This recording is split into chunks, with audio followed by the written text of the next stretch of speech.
Je vais vous poser une question, regardez bien. Comment ça se fait que quand on rencontre quelqu'un, on passe de ça c'est les rendez-vous qu'on fait quand on commence à se fréquenter, à ça. Comment ça se fait qu'il y a cette espèce de avant-après? I found a love for me. Darling, just dive right in. Follow my lead. I found a girl, beautiful and sweet. I never knew you were that someone waiting for me. We were just kids when we fell in love, not knowing what it was. I will not give you up this time. Darling, just kiss me slow. Your heart is all I own, and in your eyes, you're holding mine. Ce workshop il est divisé en deux parties. Dans une première partie, on va parler de comment faire vibrer une relation, en particulier quand on a une carrière exigeante à côté. Donc ça, ce sera mon premier sujet. Et le deuxième sujet, c'est comment rencontrer un homme qui répond à nos exigences quand on n'a pas nécessairement le temps de chercher. Je rencontre un homme et j'ai l'impression que waouh, mon monde est complètement renversé. Je ressens plein d'émotions, plein de choses incroyables. Et puis, au bout de 6-7 mois, quand on est en couple, tout à coup, cette espèce d'intensité que j'avais là, elle se transforme en quelque chose de beaucoup plus prévisible. Et ça, c'est ce que je veux vous aider à éviter. Nous, ce qu'on veut faire ici, c'est garder ça. Comment c'est possible? Est-ce que vous avez une idée? Est-ce que quelqu'un a une idée? Des rendez-vous, exactement. Donc on va faire un petit jeu ensemble pour essayer de retrouver cette dynamique-là. Je vais vous interroger et on va chercher à voir c'est quoi un rendez-vous excitant. Levez la main, celles qui ont une idée. Qu'est-ce que c'est la base d'un rendez-vous excitant? Joli, la découverte, l'anticipation. Exactement. Qui l'a dit, l'anticipation? Ok, bravo. La première chose qui rend un rendez-vous excitant, c'est l'anticipation. On sait qu'on va se retrouver, on a un jour, on a une heure, on a un lieu, et en fait, ça nous laisse le temps de voir cette excitation monter en nous. Deuxième chose la plus importante, quand on fait des rendez-vous, et pour que ces rendez-vous soient excitants, c'est pour moi la notion d'inconnu. Quelqu'un a dit découverte. Troisième chose qu'on va retrouver dans un rendez-vous excitant. Qu'est-ce que ça va être? Le plaisir. Exactement, le plaisir. Oh, vous êtes forte. Vous allez réussir à trouver les 4 trucs. Et ma quatrième chose, on va voir si quelqu'un peut le trouver, c'est la différence entre un moment que vous allez passer avec votre meilleur ami, I ou IE, peu importe, et un homme qui vous attire. Qu'est-ce que c'est? Waouh. Qui a dit tension?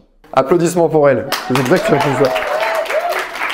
Exactement. Dans un rendez-vous excitant, il y a de la tension. Cette tension, je vais la dessiner comme ça. Voilà. C'est-à-dire qu'à un moment donné, il y a une espèce de climax dans mon rendez-vous. Il y a un point culminant. Et à un moment donné, la tension, elle est relâchée. Donc ça peut être à différents moments. Donc ce qu'on va chercher à faire, c'est, quand on fréquente quelqu'un depuis un certain temps, c'est d'essayer de refaire revenir cette notion de rendez-vous excitant dans sa vie amoureuse. Et c'est quelque chose qui demande des efforts. Au début, on le fait naturellement, parce que, voilà, il y a l'anticipation de voir l'autre, on a envie de se conquérir, on a envie de se séduire, mais une fois qu'on s'est séduit, ça, c'est quelque chose qu'il faut travailler. C'est quelque chose qu'il faut prévoir, d'accord?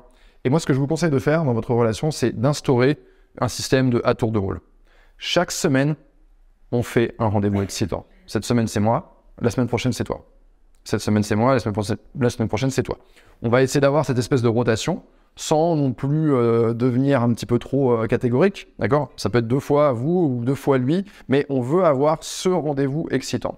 Et si vous avez ça une fois par semaine avec ces 4 éléments à l'intérieur, voilà, vous avez vraiment la base pour que votre vie amoureuse, elle avance et que vraiment vous ayez du plaisir tous les deux. Parce que sinon, je vous remets le dessin d'avant, mais sinon vous allez être là-dedans. Est-ce que vous avez des questions là-dessus? Des questions pratiques, des questions... allez-y, n'hésitez pas. Mais en fait, le truc que je trouve un peu compliqué, c'est la 4e partie, c'est comment est-ce qu'on entretient cette tension en fait.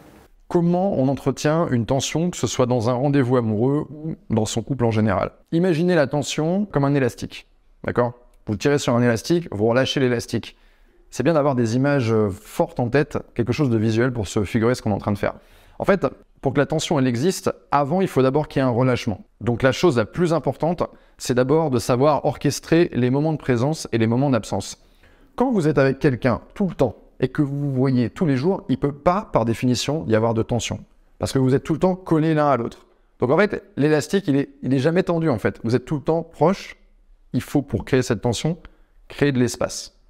Une erreur que font beaucoup de gens, c'est de se dire, ok, c'est bon, on fait un nid, d'accord? Je vais dessiner un petit carré, ça c'est le nid, d'accord? On habite ensemble et on est tous les deux dans le nid. Super. Déjà, pour beaucoup de gens, le problème c'est que le nid, il a pas de porte. D'accord? C'est-à-dire qu'on est enfermé en fait dans l'appartement ou dans la maison et la relation se joue ici. C'est comme quand vous allez au théâtre, il y a une scène, il y a un décor. Ouais, c'est un huis clos le truc.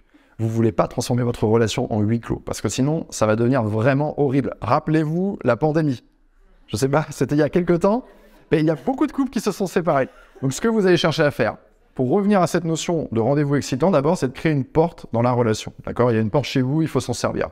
Je sais, vous allez au travail, il va au travail, super. Mais en fait, moi je parle pas des heures de travail ici. Les heures de travail, c'est, vous avez vos 10 heures de travail, là c'est 10 heures de travail, moi je parle des heures de loisirs. Les heures de loisirs, personne n'a dit que vous deviez être tous les deux dans l'habitation. Donc à un moment donné, il faut ouvrir la porte. Vous allez l'emprunter et vous allez aller vivre votre vie de femme, faire des choses. Vous allez passer du temps pour vous, vous allez investir sur vous. Même chose pour lui. À un moment donné, il ne va pas falloir autoriser votre homme à passer tout son temps dans l'habitation. Il va devoir faire la même chose. Je ne dis pas que vous devez le faire en même temps, au contraire, c'est bien de se désynchroniser et que un soir vous sortez, l'autre soir il sort. Et en fait, dans la semaine, un soir j'ai l'appartement pour moi toute seule, l'autre soir il a l'appartement pour lui tout seul, le soir d'après on fait un rendez-vous et on essaye en fait, sans pour autant le mettre dans l'agenda, mais on essaye en fait d'alterner comme ça, de ne pas être tout le temps, on se voit à la maison, on se voit à la maison, on se voit à la maison, on se voit à la maison, on se voit à la maison. Eh, ça te dit pas qu'on aille faire un truc dehors? Ah ouais, tiens, on va prendre des pizzas. Eh. On veut vraiment en fait garder ce mouvement qu'on a au tout début. Voilà. J'ai vraiment adoré de rencontrer Yann, de pouvoir vraiment échanger, de pouvoir poser plein de questions, que ce soit individuel et puis qu'il soit pour le groupe. J'ai trouvé ça hyper intéressant, j'ai appris énormément. J'ai trouvé que c'était vraiment très intéressant, extrêmement interactif. Je suis vraiment contente d'être venue ce soir. Merci beaucoup.